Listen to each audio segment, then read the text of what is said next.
Mon Seigneur et mon Dieu, je crois de tout mon cœur que tu es ici, que tu me vois, que tu m'entends. Je t'adore à genoux devant toi.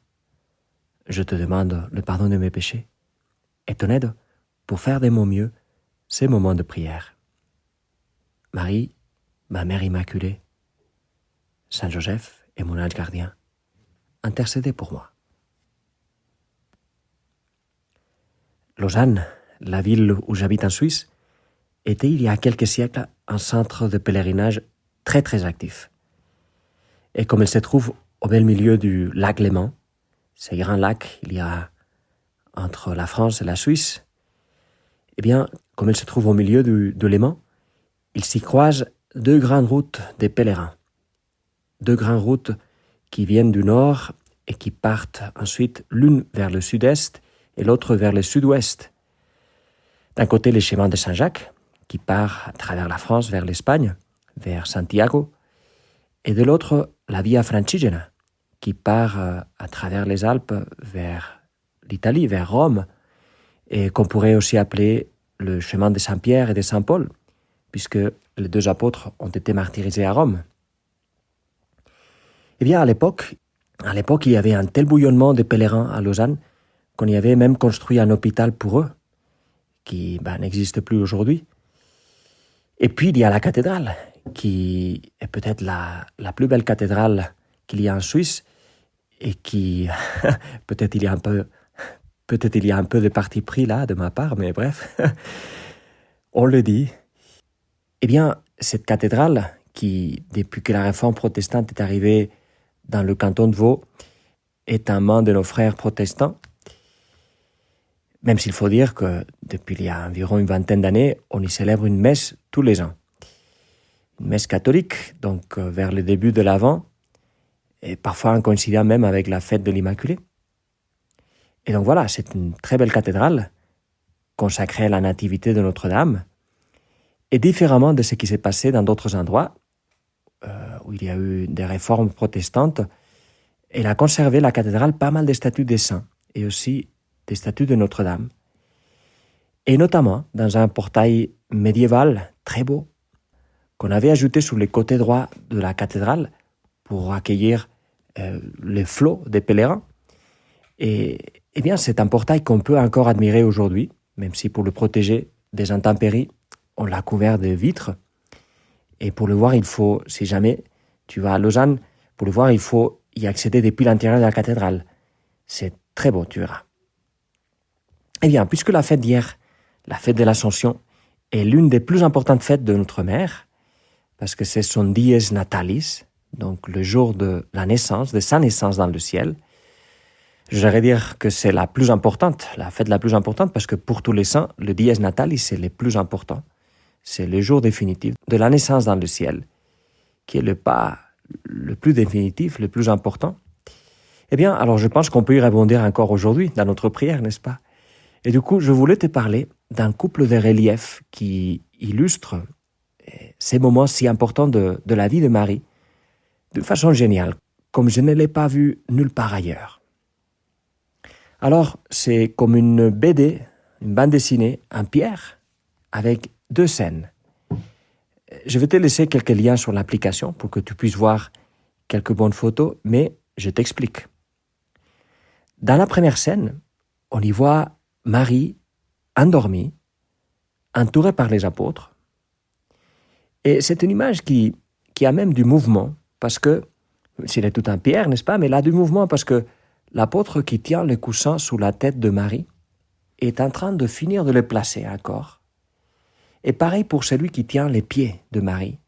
Donc Marie n'est pas encore totalement couchée. Ils sont en train de l'accommoder dans les sépulcres. Il y en a même un autre qui la tient délicatement par la ceinture, d'autres qui ont des encensoirs pour aromatiser. Bref, on y voit les apôtres qui ensevelissent Marie avec grand chagrin et affection. Parce que, à ces moments-là, ils ne savaient pas encore que ton sépulcre, comme celui de Jésus, ton sépulcre aussi allait rester vide. Eh bien voilà pour la première scène. Et puis la deuxième, à un premier regard, est très semblable. Et c'est bien sûr fait exprès. On dirait ces couples d'images où il faut trouver les différences. Alors, la composition est très similaire. On y voit Marie aussi entourée par un bon nombre de personnages, sauf qu'ils ne sont plus des apôtres, mais des anges. Et tu n'es pas non plus totalement couché. Mais dans ces cas, c'est parce qu'on est en train de t'aider à te lever de ton sommeil. C'est ton réveil au ciel. Tu viens de t'endormir et à un clin d'œil, tu te réveilles.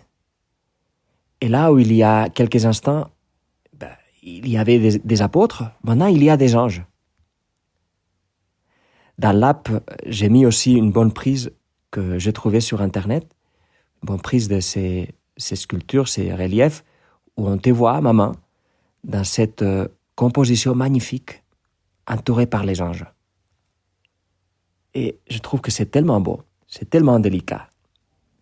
Parce que dans la plupart des représentations de l'Assomption de Marie, que je connaissais jusque-là, on te voyait, maman, bien entourée par une sorte de nuage d'anges qui te portait vers le haut, vers le ciel.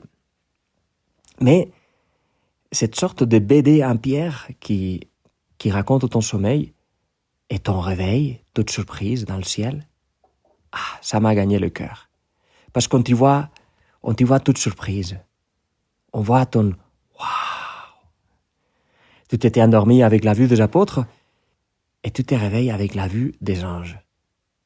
C'est si normal et en même temps c'est si extraordinaire. Et par là, Marie, je te sens plus proche. Je te vois plus maman.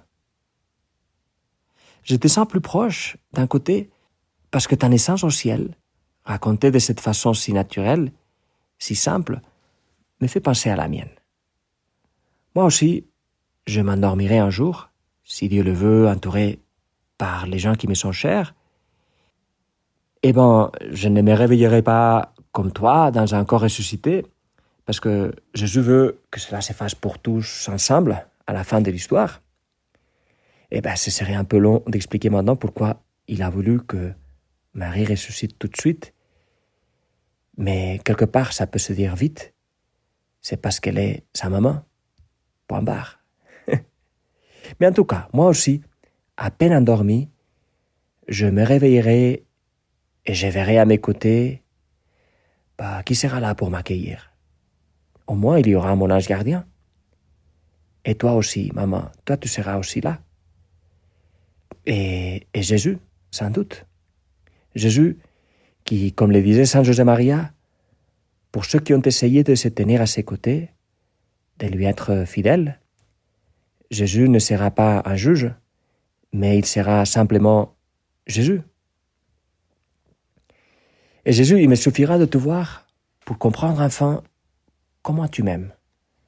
Et pour comprendre en même temps, avec plus de résolution et plus de détails que le meilleur appareil photo qu'on puisse imaginer, pour comprendre ce qui a été en moi de la résistance, de l'indifférence à ton amour fou. Il me suffira de te voir pour comprendre les torts que je t'ai faits à toi et aux autres, et à moi-même. Et tout ça réveillera en moi, si je ne suis pas devenu un complet égoïste narcissique, ça réveillera en moi un désir de guérir tout ça, de réparer tout ça autour de moi. Et ce désir finira de me préparer pour le ciel. Mais je disais, maman, que cette scène te rend plus proche à moi aussi parce qu'elle m'aide à comprendre qu'en fait, avec ton ascension dans les cieux, tu n'es pas parti loin, mais au contraire, tu t'es rapproché de nous. C'est pas que tu sois parti là-haut, au-delà des étoiles. C'est plutôt que tu es parti, pour ainsi dire, de l'autre côté du réel, du côté que nous ne voyons pas. Nous ne le voyons pas parce qu'il ne soit pas là, mais parce que nous n'avons pas encore les yeux pour le voir. C'est un côté du monde qu'on voit plutôt avec le cœur. Pourquoi?